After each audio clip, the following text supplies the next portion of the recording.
शिवमयी शक्तियां उपस्थित प्यारी बहनों और भाइयों, आज अखिल भारतीय स्तर पर जिस सम्मेलन में हम भाग ले रहे हैं, उस ओर आपका तनिक ध्यान आकर्षित करूंगी। प्रायः ऐसा माना जाता है कि महिलाएं 50% कंट्रीब्यूशन इस संसार के प्रति, कार्य व्यवहार के प्रति करने में सक्षम हैं, लेकिन ऐसा अगर कहूं कि 50% नहीं परंतु 75%। क्यों?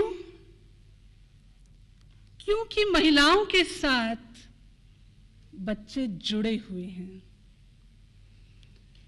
तो जिस संदर्भ में हम यहां एकत्र हैं और जिस तरीके की चर्चाएं यहां हो रही हैं, उनका फोकस 50% पर नहीं है परंतु 75% पर है।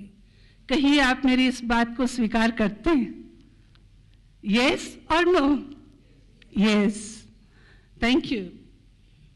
और इस कॉन्टेक्स्ट में अगर देखा जाए तो हम लोगों पर जिम्मेवारी भी बहुत है, बहुत इंपॉर्टेंट रोल भी है। जिम्मेवारी और रोल के ऊपर अब तक कई विचार रखे गए, लेकिन मैं आपका ध्यान जो तीसरा वर्ड है, एम्पावरमेंट, इस ओर खिंचवाऊंगी। लोग कहते हैं कि women are the better half, परंतु कभी कभी ये सवाल, जिस तरीके की खबरें हम रोज दिन पढ़ते हैं, are women the better half or the battered half? America जैसे उन्नत देश में,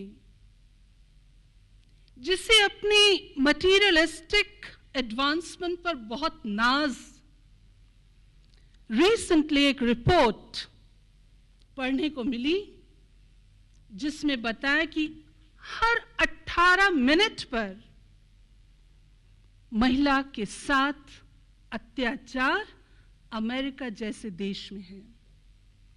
हमारे भारतीय आंकड़ों से आप सब परिचित हैं। Are we the better half?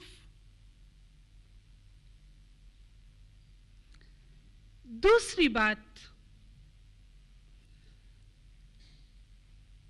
1975 जब इंटरनेशनल विमेन ईयर मनाया जा रहा था, विमेन डेकेड मनाया गया, 1985 नैरोबी में मुझे अवसर मिला रिप्रेजेंट करने का अपने इस ईश्वरीय विश्वविद्यालय को, और वहां पर इकोनॉमिक इश्यूज अधिक लिए गए, डेवलपमेंट का इशू लिया गया। लेकिन बहुत काम भी हुए, और अब जब 1995 में बीजिंग कॉन्फ्रेंस, उसमें जब आंकड़े देखे गए, यूनाइटेड नेशंस की रिपोर्ट्स देखी गई, तो सोशल कंडीशंस, उसकी टोटल विमेन की डेवलपमेंट, इसमें थ्योरी के रूप से पेपर्स पर डेवलपमेंट अवश्य है, लेकिन social conditions are much more worse off than they were earlier. क्या कभी हमने इस विषय पर गौर किया? कोई संदेह की बात नहीं, आज हमें लीगल एम्पावरमेंट है, एजुकेशनल एम्पावरमेंट है, पॉलिटिकल एम्पावरमेंट है, लेकिन गौर कीजिए, यदि डिग्रीज हो, इंफॉर्मेशन और नॉलेज हो, और उसके साथ अगर विजडम नहीं हो, मुझे नॉलेज है, लेकिन उस नॉलेज का कैसे मैं अपने प्रैक्टिकल कंडीशंस में उपयोग करूं, वो शक्ति नहीं है। आप बताइए, मेरी वो एजुकेशनल इकोनॉमिक एम्पावरमेंट क्या करेगी? और ऐसे किस्से हमारे पास हैं, ज्वलंत उदाहरण है कि इकोनॉमिकली, एजुकेशन वाइज लड़की बहुत अच्छी है, लेकिन इस तरीके की परिस्थितियां हैं जिनका सामना वो नहीं कर सकती है, हार जाती है। लीगली भी वो जीत जाएगी, लेकिन ये सब कुछ नहीं है। आपको इस ईश्वरीय विश्वविद्यालय में उस डिमेंशन को देखने के लिए आमंत्रित किया गया, जिसे हम यूं कहेंगे वो एक मिसिंग डिमेंशन है। फर्स्ट ऑफ ऑल, सबसे पहले हम अपने आप से एक सवाल पूछें, what is my vision of an empowered woman? एक एम्पावर्ड वुमन का विजन मेरे मन में क्या है? और यदि इसके अंतर्गत आप बातें लिखेंगी, कई बातें आप लिखेंगे, कईयों में हम सफल भी हैं, लेकिन एक डिमेंशन जो मिसिंग नजर आता है वो है स्पिरिचुअल डिमेंशन।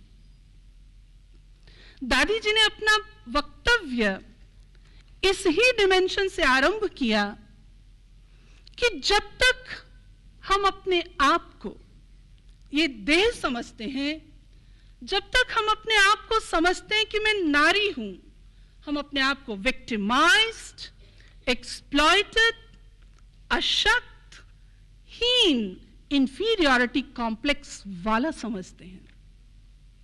लेकिन आज जरूरत है इनर अवेयरनेस की, इनर ग्रोथ और डेवलपमेंट की। जब हम अपने आप को इस देह की दीवार से ऊपर उठाएं, और जब देह की दीवार से ऊपर उठाएंगे, तब अपने आप से हमारा संगम होगा, अपने आप को हम देख पाएंगे, और रियली जो अपनी वैल्यूज हैं उनको हम उभार पाएंगे। Empowerment is not to be conferred from outside. Empowerment is a learning process जिसके द्वारा आप अपने निहित, अपनी वैल्यूज और अपनी शक्तियों को बढ़ाती हैं। सदा कहा जाता है, प्रेम में शक्ति है, त्याग में शक्ति है, सत्यता में शक्ति है, सद्भावना में शक्ति है। विचार कीजिए, इनके एम्पावरमेंट आपको कौन देगा? ये डेवलप करनी है। आज सवेरे जब इस विषय पर थोड़ा विचार कर रही थी तो मैं सोच रही थी कहीं ऐसा तो नहीं जो महिलाएं ये कंप्लेन करती हैं कि समाज पुरुष प्रधान समाज है, समाज का पुरुषीकरण हुआ। हे महिला, कहीं तुम भी इस ओर योगदान तो नहीं दे रही? मेरा ध्यान गया उन रिसर्च पीसेस की ओर जो कुछ समय से हमारे सामने आते हैं। कहा जाता है कि मनुष्य के ब्रेन के दो भाग, लेफ्ट और राइट हेमिस्फीयर, राइट के लिए माना जाता है वो creativity, compassion, caring, nurturing, sustaining इसके निमित्त है। और जो लेफ्ट हेमिस्फीयर है वो logic, reasoning, analysing, understanding, decision making etcetera etcetera उसके लिए है। अब इम्बैलेंस सा नजर आ रहा है और उस इम्बैलेंस को समाप्त करने के लिए हम प्रयास करते हैं कि महिलाएं अगर थोड़ी इस प्रकार की क्वालिटीज को अपने अंदर ले आए तो शायद महिला का स्टेटस अच्छा हो जाएगा। पुरुष वर्ग तो ऑलरेडी वो कर ही रहा है और अगर महिलाओं ने भी यही करना आरंभ किया तो आप विचार कीजिए क्या आप भी कंट्रीब्यूशन नहीं कर रही? Definitely yes. आवश्यकता है इन दोनों हेमिस्फीयर्स, दोनों क्वालिटीज के बैलेंसिंग की। और इसका बहुत अच्छा मिसाल हमारे देश में है। महालक्ष्मी, उसकी 4 भुजाएं हैं। श्री विष्णु, उनकी 4 भुजाएं हैं। 4 भुजाएं हुआ नहीं करती, लेकिन सिंबॉलिक है किस बात का?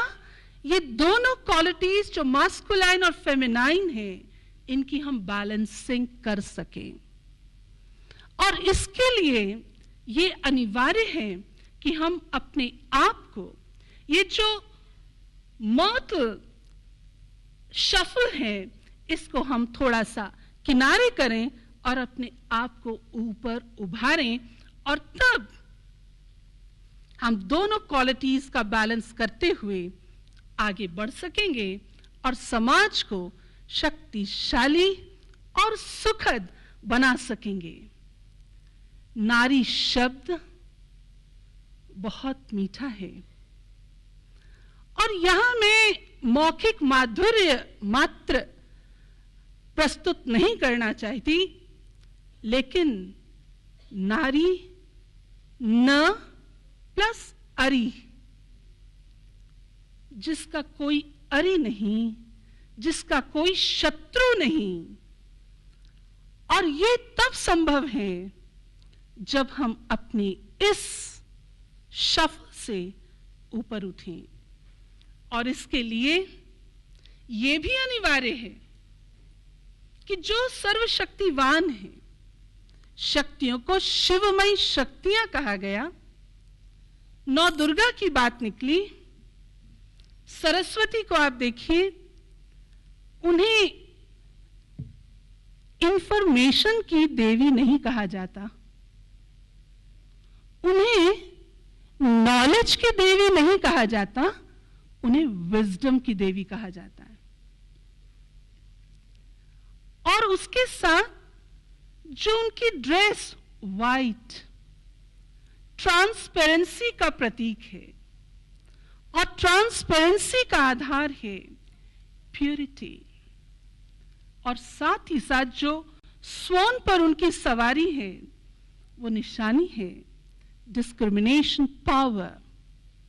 जब हम स्वयं के साथ अपने दैहिक भाव से ऊपर उठते हैं, अपनी रियल स्पिरिचुअल आइडेंटिटी उस पर जब हम स्थित होते हैं, then we become the leaders of the self. समाज में बढ़ते हुए बहाव की ओर जाना हमारा रुक जाता है और एक क्षण सवाल पूछते हैं अपने आप से, क्या राइट और क्या रॉन्ग है। जब हम स्वयं के लीडर बनते हैं तब हम अपने समाज के बन सकते हैं और विश्व के बन सकते हैं। ये शक्ति जो स्वर्ण की सवारी है सरस्वती मां की, उस बात का प्रतीक है। और उसके साथ जो मयूर है, मयूर ब्यूटी और सिंप्लिसिटी इसका प्रतीक है। इसके साथ ही साथ आप देखेंगे श्री लक्ष्मी, जिन्हें धन की देवी कहा गया, धन वो धन नहीं, वो भी जरूरी है, लेकिन उसके साथ साथ अन्य कई प्रकार के धन हैं, शक्तियां, गुण, ज्ञान आदि आदि, जिन्हें हम सम्मिलित कर सकें, जिन्हें हम अपने जीवन में ला सकें और हम आगे बांट भी सकें। मां दुर्गा, जिसने अपने जीवन को किले की तरह बनाया, दुर्ग किला, जिसके जीवन पर आसुरीयता का प्रवाह और प्रभाव नहीं रहा, ऐसी मां दुर्गा के सदृश तब बन सकते जब उनकी अष्टभुजा, जो विभिन्न शक्तियों की निशानी है, उन्हें हम धारण करें। मैं तो यूं कहूंगी 3 in 1 क्यों, परंतु हम बहनें, हम माताएं मिलजुल कर इस तरीके से अपने आप को उन्नत करें, जो आज बीजिंग कॉन्फ्रेंस में भी अगर रिलीजन के ऊपर बोलना था तो वो भी पुरुषों ने बोला, ऐसा क्यों? एक आदर्श उदाहरण स्वरूपा बनकर के 3 in 1 नहीं, 9 in 1, now Durga in every single one of us. जब एक एक इस स्वरूप में हम स्थित होंगे, तब वो दिन दूर नहीं जिस दिन के लिए दादी जी ने कहा कि हम स्वर्ग के द्वार खोल सकें, भारत को शिरोमणि स्तर पर ला सकें, और वो कार्य हम ही करेंगे, हम ही कर सकते हैं। हाँ, अपने साथी भाइयों के साथ मिलजुल कर, क्योंकि मैंने पहले ही बताया दोनों क्वालिटीज की बैलेंसिंग आवश्यक है। अतः जब आप एम्पावरमेंट की बात सोचें तो उसमें एक बात अपने मन में अवश्य दोहराएं कि किस किस प्रकार के एम्पावरमेंट, और क्या सच में इस एम्पावरमेंट की आवश्यकता है, यदि है तो उसे हम किस विधि अपने जीवन में अपनाएं। इतना कहते हुए मैं अपने वक्तव्य को यहाँ विराम दूंगी। ओम शांति। जीवन की चुनौतियों का सामना करना इतना मुश्किल क्यों है? क्या आप अक्सर जीवन के प्रति उदासीन हो जाते हैं? आप अपने मन का उसकी पूरी क्षमताओं के साथ प्रयोग करते हैं? 70% से अधिक रोगों का कारण मानसिक तनाव है। तो आइए अच्छे स्वास्थ्य के लिए राजयोग द्वारा अपने मन को स्वस्थ बनाएं। तनाव मुक्त जीवन का सुख लेने के लिए प्रजापिता ब्रह्मा कुमारी ईश्वरीय विश्वविद्यालय द्वारा सिखाए जाने वाले सहज राजयोग के माध्यम से अपनी मानसिक व आध्यात्मिक शक्तियों को पुनः जागृत कीजिए। किसी भी आयु, धर्म, संस्कृति अथवा राष्ट्रीयता वाले व्यक्ति इसे आसानी से अपना सकते हैं। विविध प्रशिक्षण जैसे स्वप्रशासन एवं नेतृत्व, तनाव मुक्त जीवन, सकारात्मक चिंतन आदि Brahma Kumari academy for a better world Mount Abu में आयोजित किए जाते हैं। अधिक जानकारी हेतु हमारी वेबसाइट bkwsu.com पर जाएं अथवा अपने स्थानीय सेवा केंद्र से संपर्क करें। ओम शांति। हमारी मीठी मीठी बहनें, सचपल महिला मंडल आध्यात्मिक शक्ति के पीछे और इतना उमंग और हुलास में और अपने अपने विचार दे रहे हैं, अच्छे अच्छे विचार। मैंने नहीं समझा था महिलाओं में जागृति आध्यात्मिक शक्ति के लिए कोई पैदा हो सकती है, क्योंकि आज के युग में महिलाएं जो है पढ़ी लिखी मॉडर्न लाइफ की है, वो कैसे अध्यात्मक शक्ति को खींच सकती। लेकिन जो भी महिलाएं आई है, एक बहुत अच्छा संगठन है और देख रही हूँ हर एक के हृदय में आध्यात्मिक शक्ति के लिए बड़ा उमंग है। हर एक चाहती है कुछ होना चाहिए, कुछ नया होना चाहिए। प्लान, जो प्लान खुद ही बना रही है, ऐसा प्लान होना चाहिए। ये तो नया युग आया है। हाँ, महिलाएं ऐसी जागृत तो हुए। हमेशा पुरुष प्रधान देखा, आज महिलाएं प्रधान दिखाई दे रही है। कमाल है महिलाओं की। हाँ, बड़े बड़े अच्छे तरीके से और भाषण किए हैं, विचार दिए हैं महिलाओं ने। महिला जो है वो चाहती है कि हम सब नारियां सच्ची सुहागन बने। सुहागन किसको कहा जाता है? जो महिला एक पति के व्रत में रहती है, वो समझती है मैं सुहागन हूं, मैं कोई भी और पुरुष को नहीं देखती हूं, मैं सदैव अपने पुरुष को देखती हूं और मैंने उसको ही जिंदगी अपनी दे दी है। लेकिन सोचने की बात है, आध्यात्मिक शक्ति कहां से पैदा होगी? किसको जिंदगी दे जो सच्ची सुहागन बन जाए? और ये जो प्लान है हमारा प्रैक्टिकल में आ जावे। जिंदगी समर्पित हो तो भगवान के आगे समर्पित हो जाए महिलाओं की। हमारी महिलाएं जो है सच्ची सुहागन बन जावे, मेरी ये दिल की आश है। सब की सब महिलाएं जो आई है इतने उमंग उत्साह में है। एक अपनी जिंदगी कर दो राम हवाले। राम हवाले माना परमात्मा के हवाले। गीत कहीं बनाए है, ये जिंदगी उसी की है। ऐसे ऐसे गीत बनाते हैं बराबर। लेकिन जैसे ये प्रैक्टिकल प्लान बनाया है, ये भी प्रैक्टिकल प्लान है। तो हमको जिंदगी किसको देनी है? जिसके हाथ में हम रहें, जिसके श्रेष्ठ मत पर हम चलें और सच्चे त्याग से, तपस्या से हम अपनी सेवाओं को सफल कर सकें। सेवा सफल होंगी जो आपके उमंग है, वो सफल होंगी त्याग और तपस्या से। तपस्या किसको कहा जाता है? हाँ, तो भाई इसने तप किया, तपस्या किसको कहेंगे? एकाग्रचित उस परमात्मा से, बुद्धि भटकी हुई न हो। ये तब होगा जब अपने जीवन को उसके आगे, परमात्मा के आगे समर्पित होंगे। और सच्चा सुहाग जो है अमर, ये सुहाग अमर है, अमरनाथ है। वो अमर जीवन देता है, अमर लोक में भेज देता है। तो प्लान बड़े बड़े अच्छे बनाए हैं। लगता है तो उस अमरनाथ, आप पार्वतियों को ही कथा सुनाई है अमरलोक में। हाँ?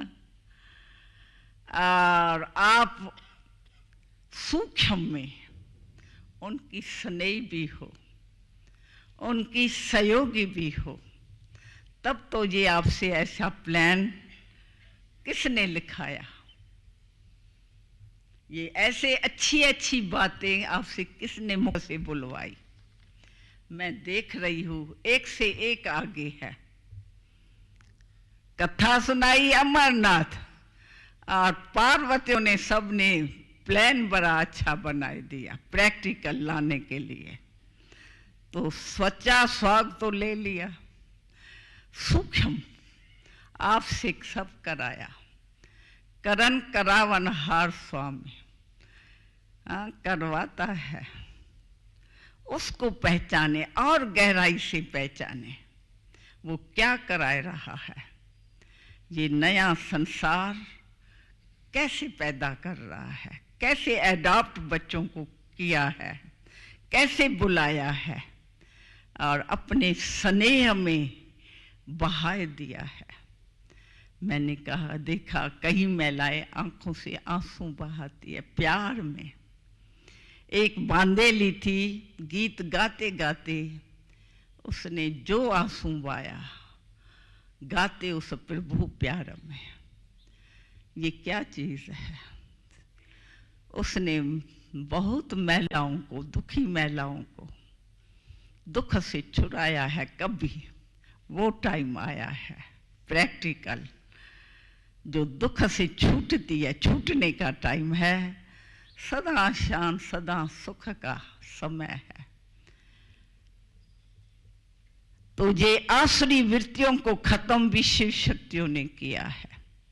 शक्ति तो आत्मा है, लेकिन आप हर एक कंबाइंड है शिव के साथ, और उसको ही सदा साथ में अविनाशी रख के फिर अपने त्याग से, तपस्या से सेवाओं को मिल करके एक सूत्र में बंध के सेवा को आप ही सफल करेंगी।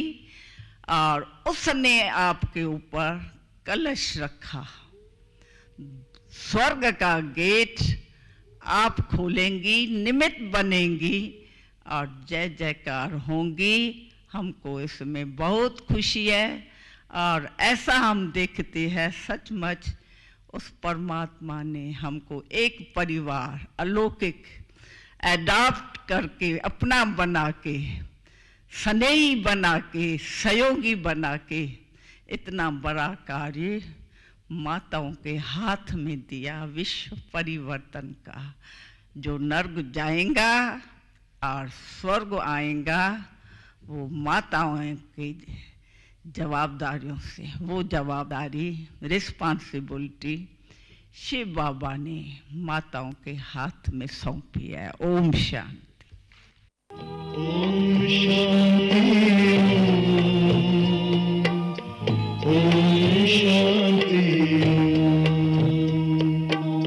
बड़ा है सुख कर ये मंत्र मन है। ओम शांति।